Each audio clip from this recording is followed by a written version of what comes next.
She stood at the gate with her clipboard while my daughter stopped breathing inside our house. Let that sink in. An ambulance was right there, lights flashing, engine running, paramedics ready. And this woman planted herself in front of that gate and said she just needed a moment. My 11-year-old daughter, Maya, has spina bifida. Her oxygen levels can crash in minutes when she overheats. And this woman, this HOA president, needed a moment. What happened next changed everything. And I mean everything, for her. My name is Robert. For 22 years, I worked as a federal civil rights attorney for the U.S. Department of Justice, Disability Rights, Housing Discrimination, the Americans with Disabilities Act. I have put corporations, municipalities, and housing authorities on trial. I have sat across tables from some of the most powerful, most ruthless people in this country and never once blinked. But nothing in 2 decades of courtrooms and depositions and hostile opposing counsel prepared me for the afternoon I stood at a locked gate begging a woman in a sun visor to let an ambulance through to my child. This is that story. After my wife passed 3 years ago, I moved Maya and myself to Larkspur Estates, a quiet gated community in the suburbs with wide paved paths, good hospital access, and zero-entry pool amenities specifically designed for wheelchair users. I read every page of the HOA documents before I signed. Every page. I understood the rules better than the board did. That would matter later, more than Diane could ever have imagined. I met Diane 2 weeks after we moved in. She was standing in my driveway holding a clipboard. She always had that clipboard. And she informed me that the accessibility ramp I'd installed on my front steps was not in compliance with community aesthetic standards. I asked her to show me the specific rule. She flipped through her pages, couldn't find it, said she'd look into it. She never came back about the ramp, but she came back about everything else. In 6 months, I received 11 violation notices. 11. My trash bin was placed 8 inches too far from the curb. My welcome mat was the wrong shade of beige. And yes, she used the phrase, approved beige, in the official notice. I still have the paper. My medical supply delivery van, which brought Maya's equipment every 2 weeks, was cited for parking in front of my own home for more than 30 minutes. Each fine was $50. I paid 0 of them, and I documented every single one. I want you to understand what I was watching unfold, because I had seen this pattern before, not in neighborhoods, but in federal court. This wasn't a bored bureaucrat. This was targeted, methodical harassment of a disabled child's household, and so I built my response the way I had always built cases, quietly, patiently, and with a precision that Diane had absolutely no idea was coming. But she kept escalating, and it kept getting worse. She began making comments at community events, loud enough to carry. She called Maya's ramp an eyesore. She told a neighbor she was worried about property values since we'd arrived. When I hosted Maya's birthday party, 11 kids, a folding table, some balloons in the backyard, Diane filed a noise complaint at 3:40 in the afternoon on a Saturday. One evening, Maya asked me a question that I'll never forget. She looked up at me and said, "Dad, does she even know you're a lawyer?" I looked at my daughter and said, "Not yet, baby." She nodded like that was the most satisfying answer she'd ever heard. Then Diane went after the one thing Maya loved most. The community pool had a zero-entry section, the kind that slopes gradually into the water. No steps, no barriers. That design exists specifically to be accessible. In that water, Maya could move freely in a way she couldn't anywhere else. The weight lifted. She would laugh in that pool in a way I only ever heard there. We went 3 times a week, every summer. In July, Diane posted a notice. The zero-entry section was being temporarily closed for resurfacing. The rest of the pool stayed open. I asked the maintenance staff about the resurfacing schedule. They looked at me like I'd asked them about the moon. There was no resurfacing scheduled, no work order, no materials. I asked who had authorized the closure. They said the HOA president had called it in directly. I filed an ADA complaint with the county that afternoon. 48 hours later, the zero-entry section reopened. No announcement, no explanation. Just open again, like it had never happened. Diane did not like that, and that's when things stopped being bureaucratic and started being dangerous. She began stationing herself near the front gate on the days she saw us leaving, making comments about the inconvenience of medical vehicles. One afternoon, in front of 3 neighbors, she asked me whether I had considered moving somewhere more suitable for our situation. I looked at her calmly and said, "You should write that down and sign it." She didn't.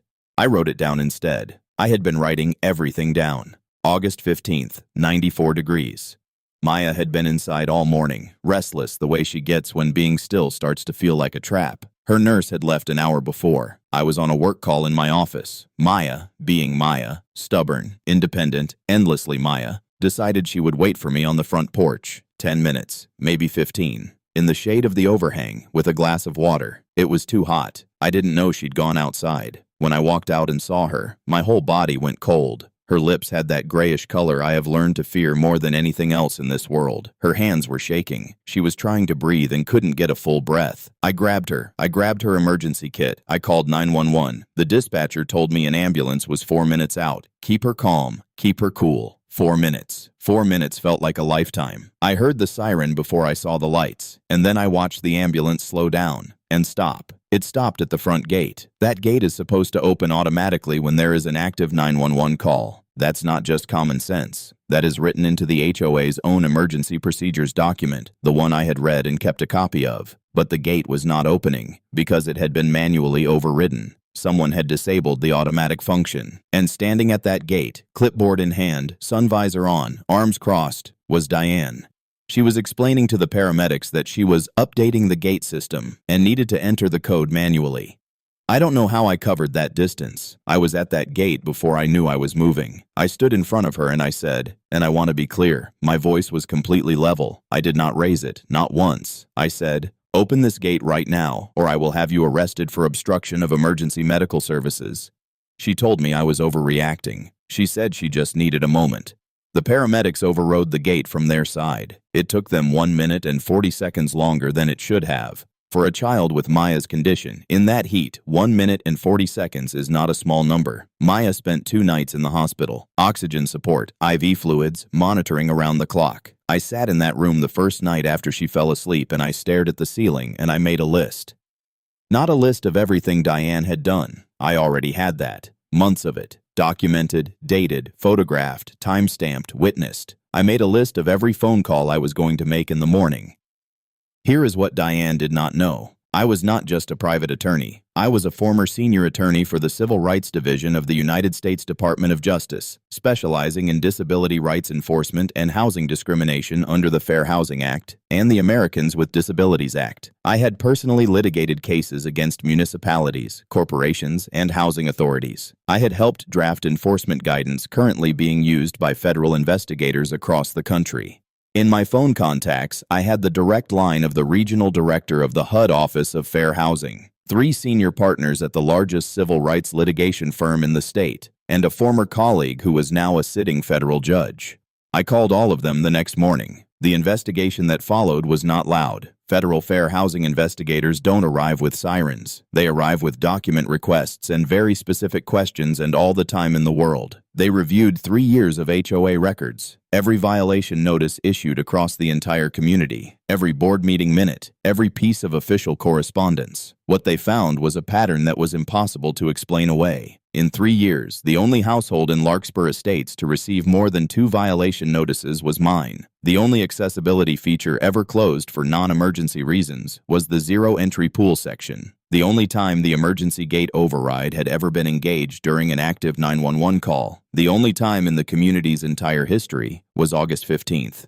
The civil suit was filed on behalf of Maya under the Fair Housing Act, the Americans with Disabilities Act, and multiple state disability discrimination statutes. The gate incident triggered a separate obstruction investigation by the County Emergency Services Board. The HOA's insurance carrier settled in 60 days. They did not want this in a courtroom. I would have. The settlement included a substantial financial contribution to Maya's medical and educational trust, mandatory ADA compliance audits of every inch of the property, a complete revision of the HOA's governing documents, and the permanent removal of Diane from the board, barred from any HOA leadership role in the county, permanently.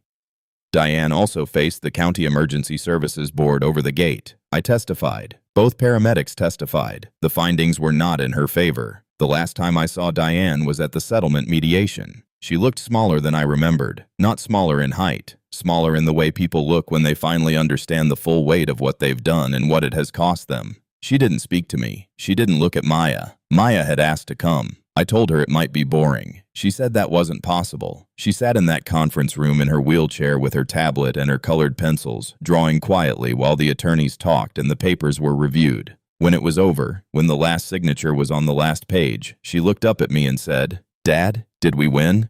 I said, "We won." She drew a small star in the corner of her paper and went back to her drawing. That's my daughter. That is the child Diane decided to make a target. That is the girl she stood between and an ambulance. I'm telling this story because I know there are parents right now sitting at their kitchen tables opening violation notices with shaking hands, wondering what they did wrong, wondering if they belong where they live. I know there are people facing exactly what I faced who don't have 22 years of federal civil rights law behind them.